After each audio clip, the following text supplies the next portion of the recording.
কৃষি বিষয় নিয়ে যারা পড়াশোনা করেছেন এবং সামনে যাদের ভাইবা পরীক্ষা রয়েছে, আশা করছি এই ভিডিওটি আপনাদের অনেক উপকারে আসবে, কারণ এই ভিডিওতে আমরা কৃষি বিষয়ক কিছু রিয়েল ভাইবা প্রশ্ন নিয়ে আলোচনা করব। আশা করছি আসন্ন ভাইবা পরীক্ষায় আপনারা এখান থেকে কমন পেয়ে যাবেন। যেহেতু আপনি কৃষি নিয়ে পড়াশোনা করেছেন, আপনাকে জিজ্ঞেস করবে, বলেন তো বর্তমানে কৃষির প্রধান সমস্যাগুলো কি কি? আপনারা বলতে পারেন জলবায়ুর পরিবর্তনগত সমস্যা একটি অন্যতম সমস্যা, এছাড়াও রয়েছে কৃষকের ন্যায্য মূল্য না পাওয়ার সমস্যা, সেই সাথে মধ্যস্বত্বভোগীদের দৌরাত্ম্য, রয়েছে আবাদি জমির পরিমাণ হ্রাস ও জমির উর্বরতা কমে যাওয়া।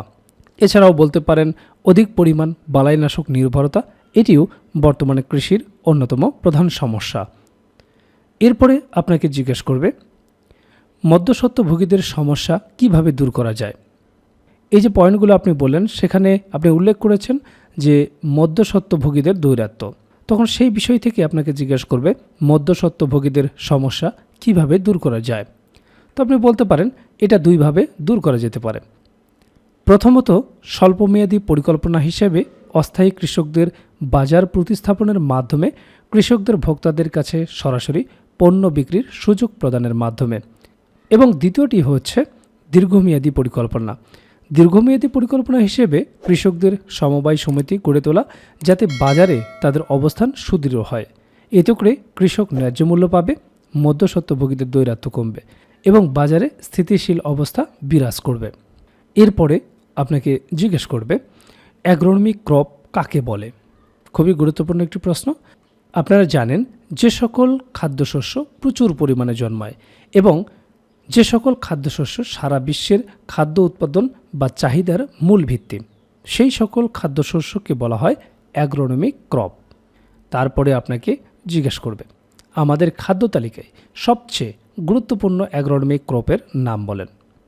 যেহেতু অ্যাগ্রোনমিক ক্রপ নিয়ে আলোচনা চলছে, সেখান থেকে অবশ্যই 2-4টি প্রশ্ন আপনাকে জিজ্ঞেস করবে। তো আমরা সকলেই জানি যে আমরা মাছে ভাতে বাঙালি, আমাদের প্রধান খাবার হলো ভাত। সবচেয়ে গুরুত্বপূর্ণ অ্যাগ্রোনমিক ক্রপটাই হলো ধান।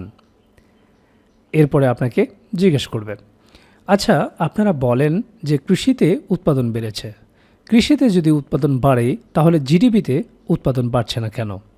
খুবই গুরুত্বপূর্ণ একটি প্রশ্ন। আর এই প্রশ্ন আপনাকে জিজ্ঞেস করবে যেহেতু আপনি কৃষি বিষয় নিয়ে পড়াশোনা করেছেন। তো আপনারা বলতে পারেন আসলে কৃষি উৎপাদন যে হারে বাড়ছে তার চেয়ে ইন্ডাস্ট্রিয়াল প্রোডাকশন বেশি হচ্ছে, তাই জিডিপিতে কৃষির অবদান তুলনামূলক কম বাড়ছে। অথবা এভাবেও বলা যেতে পারে কৃষিতে প্রতিনিয়ত উৎপাদন বৃদ্ধি পাচ্ছে আর জিডিপির বৃদ্ধির হার একটা শতকরা হিসাব। এখানে সবগুলো সেক্টরের শতকরার পরিমাপ হিসাব করা হয়। কৃষিতে উৎপাদন বৃদ্ধি পেলেও শিল্প কিংবা সেবা সেক্টর আরও বেশি দ্রুত বর্ধনশীল, যার ফলে শতকরা হিসেবে প্রতিনিয়ত জিডিপিতে কৃষি প্রবৃদ্ধির ক্রমহ্রাসমান। সুন্দরভাবে যখন আপনি এই প্রশ্নের উত্তর দেবেন, এরপরে আপনাকে জিজ্ঞেস করবে পোকা এবং মাকড়ের মধ্যে পার্থক্য কী বলেন। তো আপনারা বলতে পারেন পোকা হলো কীট বা মথ, যা অন্য পতঙ্গের অপত্য শিশুকাল, যাদের দেহ সময়ের ব্যবধানে রূপান্তরিত হয়ে পূর্ণাঙ্গ পতঙ্গ হয়, যেমন কাঠের পোকা রূপান্তরিত হয়ে ভোমরা পোকা হয়। আর মাকড় হলো পূর্ণাঙ্গ পতঙ্গ, যারা সন্ধিযুক্ত 6 পদে পিলপিল করে চলে বা ওড়ে, যেমন তেলাপোকা। যে প্রশ্নোত্তরগুলো আপনাদের সাথে শেয়ার করা হলো সবগুলোই রিয়েল ভাইবা প্রশ্ন, আর এইরকম অসংখ্য রিয়েল ভাইবা প্রশ্ন নিয়ে আমরা তৈরি করেছি কৃষি ভাইবা নোটটি। সামনে যাদের ভাইবা পরীক্ষা রয়েছে আপনারাও এই প্যাকেজটি সংগ্রহ করতে পারেন।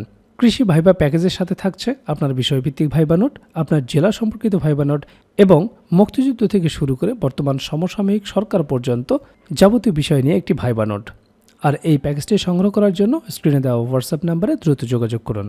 তো আপনারা দেখলেন ভাইবা বোর্ডে কী ধরনের প্রশ্নগুলো জিজ্ঞেস করা হয়, কোন কোন বিষয় থেকে প্রশ্ন জিজ্ঞেস করা হয়। আর এই বিষয়গুলো নিয়েই আমরা তৈরি করেছি প্রাইমারি ভাইবার জন্য কমপ্লিট একটা প্যাকেজ, যে প্যাকেজে আপনার বিষয়ভিত্তিক ভাইবা প্রশ্নোত্তর থাকবে, একেবারে রিয়েল ভাইবার আলোকে বিষয়ভিত্তিক নোটটি তৈরি করা হয়েছে।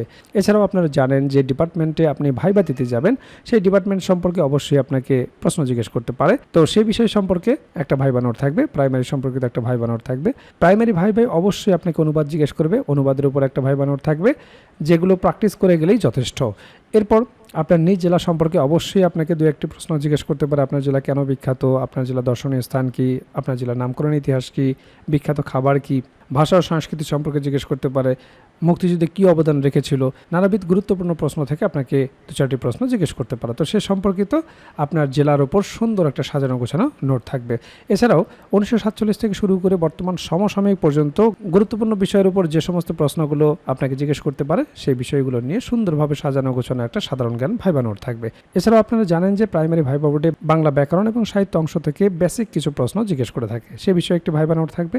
এছাড়াও গণিতের একটি বেসিক ভাইবা নোট থাকবে। আপনারা জানেন যে পাটিগণিত, বীজগণিত এবং জ্যামিতি অংশ থেকে কিছু বেসিক প্রশ্ন জিজ্ঞেস করা হয়।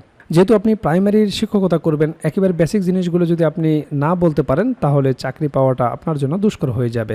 কাজেই ভাইবা পরীক্ষায় আপনি যত ভালো করবেন আপনার চাকরি পাওয়ার সম্ভাবনা তত বেড়ে যাবে। কাজেই যারা প্রাইমারি ভাইবার জন্য গুছিয়ে কার্যকর একটা প্রস্তুতি নিতে চান, আমাদের ভাইবা প্যাকেজটি দ্রুত সংগ্রহ করুন। ইতিমধ্যে অনেক প্রার্থী আমাদের কাছ থেকে ভাইবা প্রার্থী সংগ্রহ করেছেন, তারা প্রস্তুতি শুরু করে দিয়েছেন।